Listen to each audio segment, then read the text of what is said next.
오늘은 이사야 변론 증거 네 번째 시간입니다. 오늘은 이사야 3장을 말씀드리도록 하겠습니다.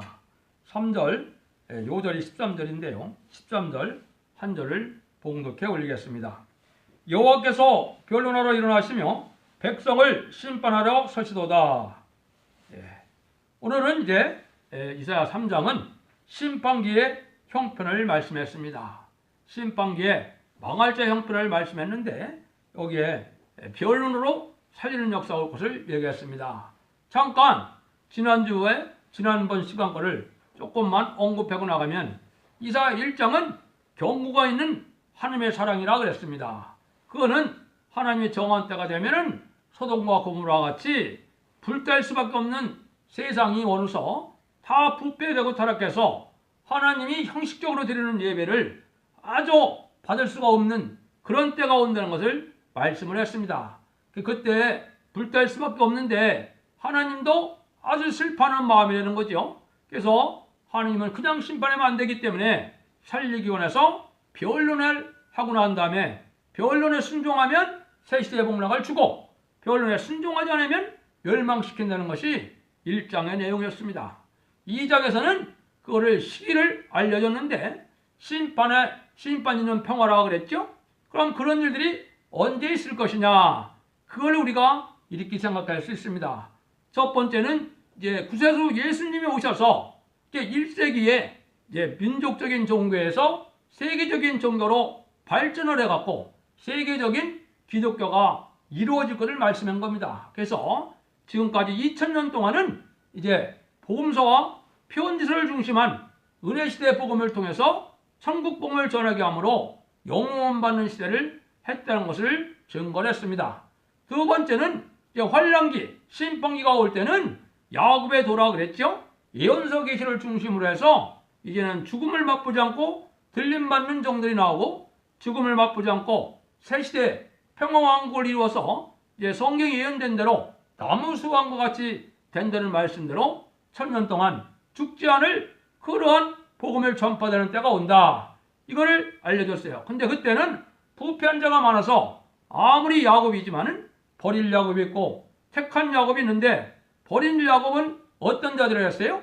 믿는 자들라도 세상에 도취돼서 세상 풍속대로 음란부패 사치타락해서 세상에 흡수해서 살면은 죽을 수밖에 없다는 거죠. 그래서 거기에 말씀드린 거로 인생은 참으로 수혜칠 가치가 없다. 아무리 지금 인생이 많다 하더라도 하나님 앞에 진리에 순종해서 깨끗게 살아가지 않으면 멸망할 수밖에 없다는 것을 1장, 2장에서 말씀을 드렸습니다. 근데 오늘 3장은 심판기의 형편이다 그랬습니다. 그럼 이제 여기서 말하는 심판기는 언제를 얘기한 것이냐?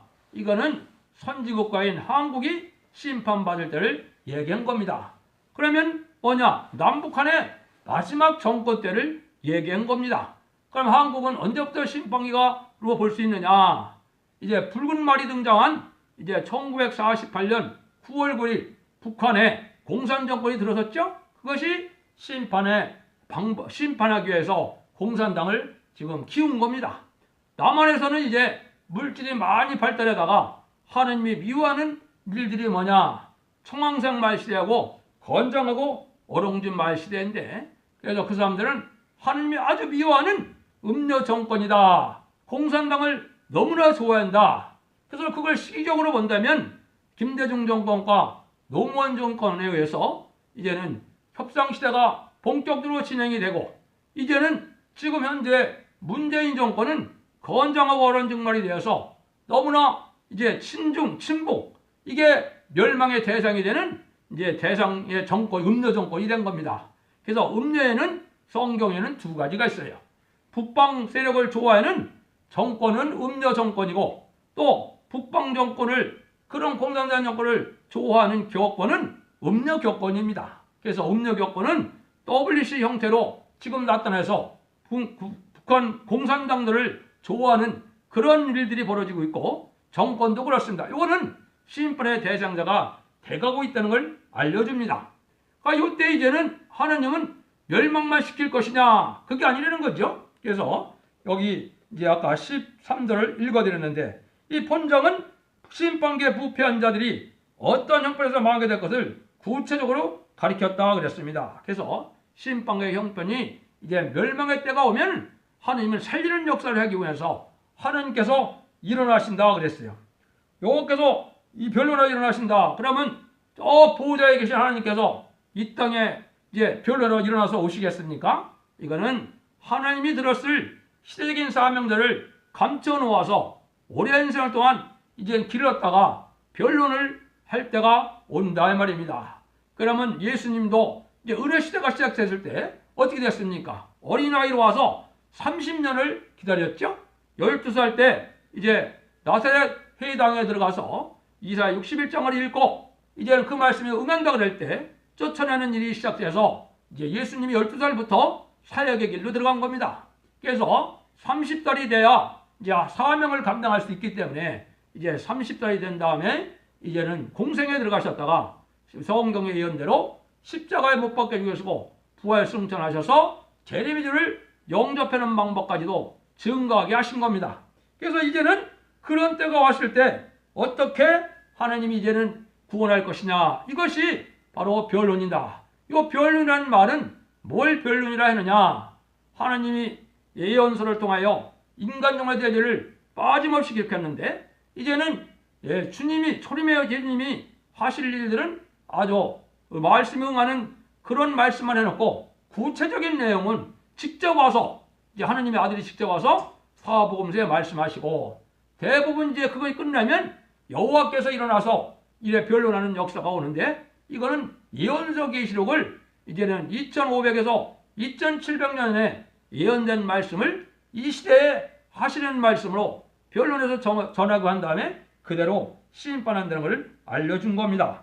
그래서 이때가 되면 인간들이 잘 먹고 잘 살긴 했는데 하나님을 의지하지 않는다는 거죠. 그래서 하나님의 말씀대로 살기를 원하고 하나님을 의지하는 자들이 복을 받을 때가 오는데 이때 보면 많은 사람들이 하나님을 의지하지 않고 세상에 부경화 물질질에 빠지는 때가 온다는 겁니다. 그래서 하나님은 하나님이 없어도 살 것처럼 세상이 살아가니까 여기 3장 1절에 3절에 보면 뭐라 그래요? 하나님께서 그 의뢰하는 모든 양식과 그 의뢰하는 모든 물과 이걸 끊어버린다는 거죠.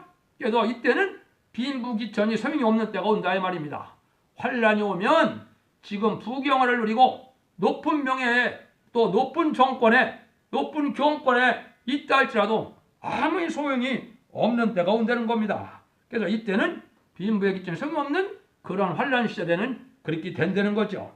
그래서 그때 당시에 하느님이 이제는 이 부패자들 그냥 이제 심판할 수는 없으니까 하느님이 이제는 이 깨우쳐서 변론에 순종하면 복을 받게 하고 순종치 않으면 성경 말씀대로 심판한다. 이 말씀을 한 겁니다. 그래서 그때 당시에는 이제 지금 현재가 해당되는데 이제 그거 자체가 마지막 왕이라 그랬죠. 실질적으로 그거가 이제 그걸 먼저 변론하도록 하겠습니다. 3장 12절에 보면 내 백성을 학대하는 자는 아이요 관할하는 자는 분야라. 나의 백성이여 너의 인도자가 너를 유혹하여 너의 다닐 길을 해파느니라 이랬습니다. 이거는 남북한의 정권의 마지막 정권을 얘기한 겁니다. 근데 내 백성을 학대하는 자는 아이라 그랬죠. 지금 김일성, 김정은, 김일성, 김정일, 김정일 와서는 아주 아이 같은 자가 하나님의 백성인 한국 백성, 북한 백성들을 아주 학대를 했죠. 이런 때가 마지막 왕이에요. 근데 가난한 자는 분열하라 그랬죠. 그래서 많은 종교에서도 한국의 마지막 대통령이 여자 대통령이라 그랬는데 지금은 엉뚱한 대통령이 자리를 차지해서 나타났거든요.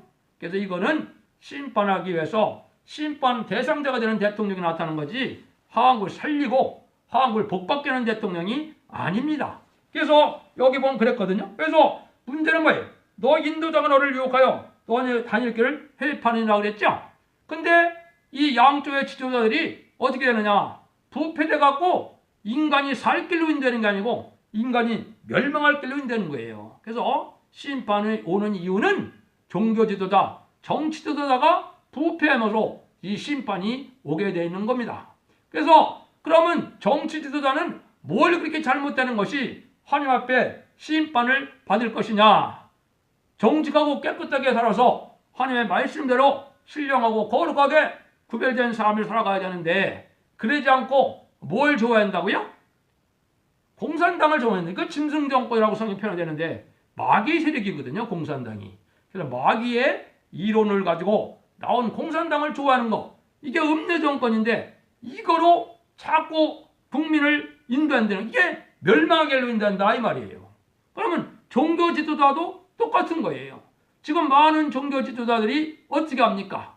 그래서 공산당을 너무 좋아해서 불법 폭력이나 데모나 뭐 이게 올 살 것처럼 얘기를 하죠. 그 자체가 다 멸망의 일로 인되는 겁니다. 특별히 공산당을 좋아해서 WC를 용납한 이 한국의 기독교 교계들은 앞으로 살아남기가 참으로 어려운 겁니다.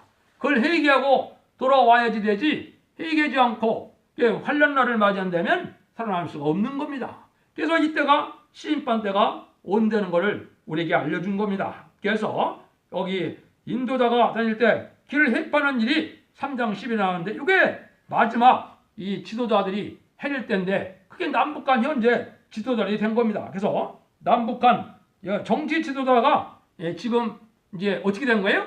심판의 대상자가 된 겁니다. 그래서 김정은도 아주 악독하고 국민들을 악사하고 억울하게 막 죽이고 이런 일들을 한 것이 전쟁 준비하고 이게 멸망의 대상이 된 거고 또 그 정권을 도와줘서 그 정권과 더불어 이스라엘을 공산화시키는데 그거를 협조하는 거 이게 음녀 정권인데 남한의 정권이 그런 겁니다. 그게 멸망할 때가 온 겁니다. 그래서 이때 마치 뭐가 같느냐 하나님이 그 방백들 아주 어리석은 자들이라 그랬습니다. 그래서 아주 어리석은 자들이 이제 나라를 다스리게 되면은 여기 방백을 삼았는데 적자들로 삼았다 그랬는데 이 적자라는 거는 아주 어린애 핏덩이와 같은 그런 자들이라 이 말이에요. 그러니까 지금 현재 정권을 잡은 자들은 지식적으로도 아주 미천하고 아는 것도 없고 실제 인격도 없고 그런 자들입니다. 성경에 그렇게 되어 있습니다. 그래서 세상에 어떻게 된다고요? 아주 인심학화가 많이 온다는 겁니다.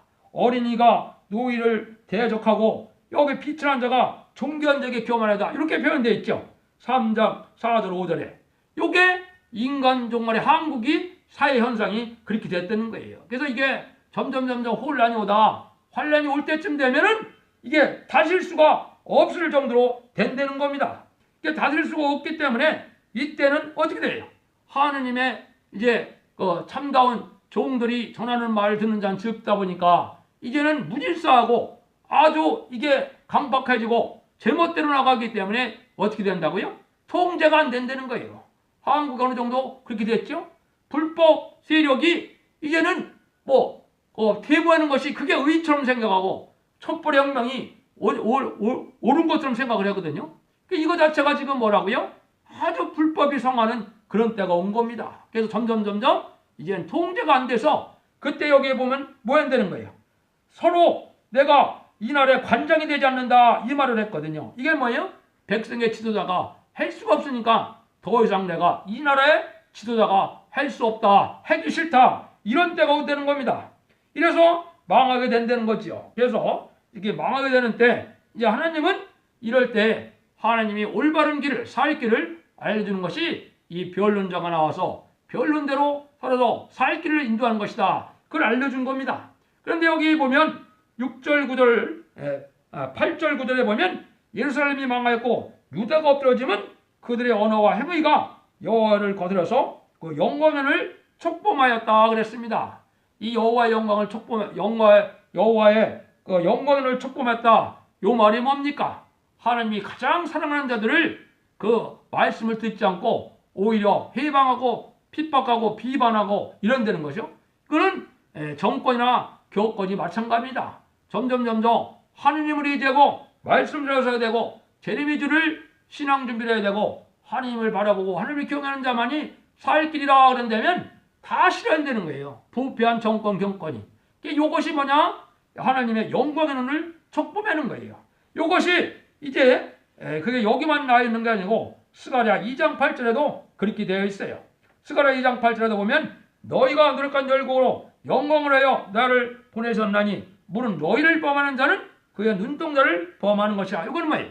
하나님이 성부적인 종들로 택가서 변론 권세를 받고 나오는 종들을 대적하면은 하나님의 눈동자를 건드리는 것 같이 하나님이 이제는 심판한다는 겁니다. 참지 않고. 그래서 그런 일들이 지금 한국에 이루어지는 때가 온 겁니다. 그래서 많은 사람, 그런데 이때가 되면은 어떤 자가 어떤 일이 벌어진다는 거예요. 시온의 무리들이 아주 사찰되는 겁니다.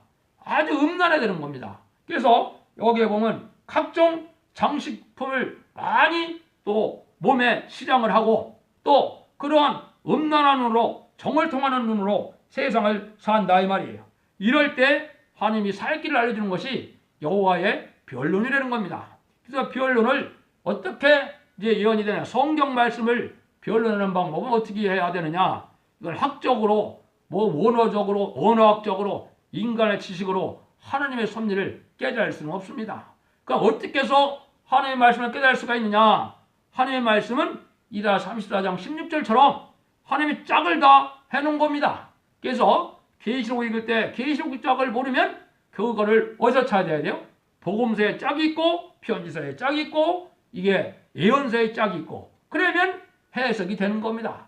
그래야만 완전한 해석이 될 수 있는 거예요. 그래서 한 군데 보면 보는 사람에 따라서 다 틀리게 해석한다 하더라도 짝을 잘 찾으면 이게 완전한 변론에 이른 겁니다. 그래서 변론에 대한 문제도 지난번에 1장 18절에 있었죠. 그래서 그 변론은 뭐예요? 인간의 죄를 속하기 위해서 변론을 듣고 회개하고 호소해서 제사함을 받으라는 그 말이거든요.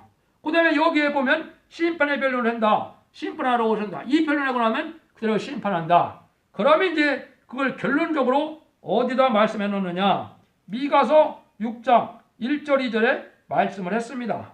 거기에 보면 이렇게 했거든요. 너희는 여호와의 쟁변을 들으라. 여호와께서 자기 백성과 쟁변하시며 이스라엘과 변론하실 것이라. 이런 얘기를 하셨어요. 하나님을 믿는 사람이라 하더라도 중생받아서 기독교인이라 하더라도 하나님이 원하는 건 뭐라고요? 하나님이 택한 종하고 변론하고 쟁론해서 어떤 것이 살 길인가를 한번 따져보라 이 말이에요. 말씀대로. 그래서 그거가 이게 인간 영혼의 마지막 단계고 하나님의 베푸는 사랑도 마지막 단계입니다. 그래서 이 변론이 온 세계적으로 이제 전파되는 곳이 전삼년반 기간인데 그 전삼년반 기간에 이제 들어갈 때가 아주 임박했다 이 말입니다. 그래서 1세기에 이제 의례시대 교회가 나타난 것처럼 이제 21세기가 됐지 않습니까? 그래서 늘상 얘기한 것처럼 20세기 종말이 이게 기독교의 종말입니다. 기독교 종말에서 하나님이 첫 대계의 사자들을 이제 준비해 놨다가 이제 21세기가 돼서 본격적으로 첫 대계 역사가 진행될 때가 이때가 바로 뭐냐? 전삼년 만에 들어가는 때입니다. 전삼년 만에 들어가면 1260일 동안 예언하면은 바로 심판인 겁니다. 그래서 그런 시기가 지금 가까운 때다. 그래서 이제 어떤 면에서 보면 이제 내년부터는 아마 그런 때가 올 것이 아니냐 이렇게 생각할 수가 있습니다.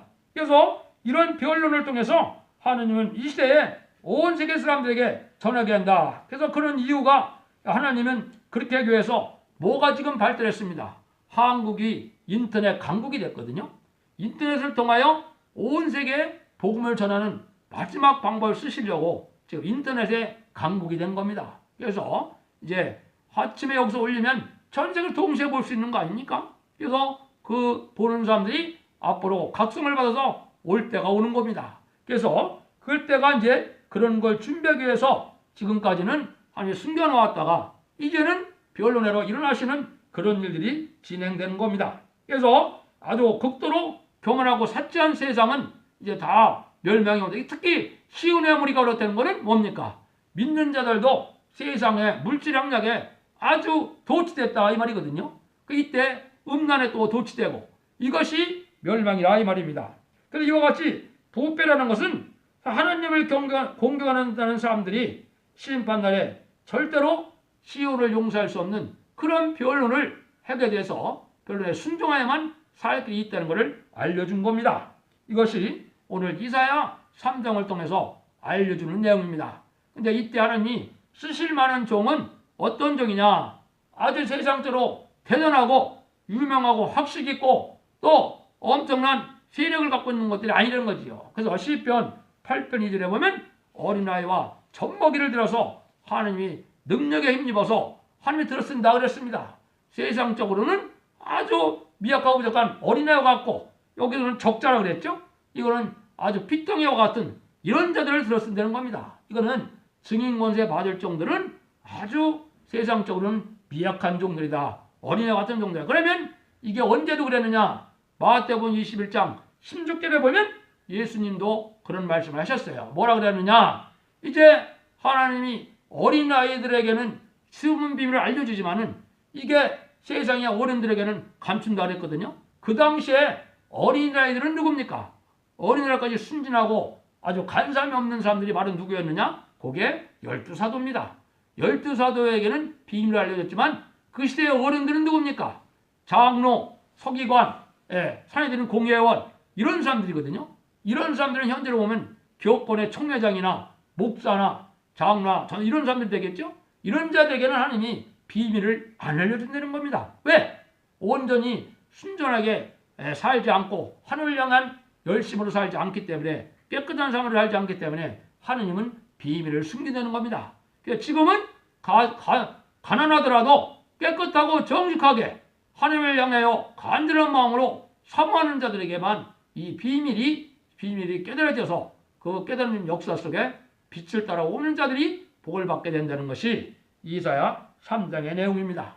오늘은 이사야 3장을 통하여 이제 변론에 대해서도 알아봤고 신방의 형편이 어떠한가를 알아봤습니다. 그것이 현재 우리의 처한 상황하고도 딱 들어맞는 때입니다. 감사합니다.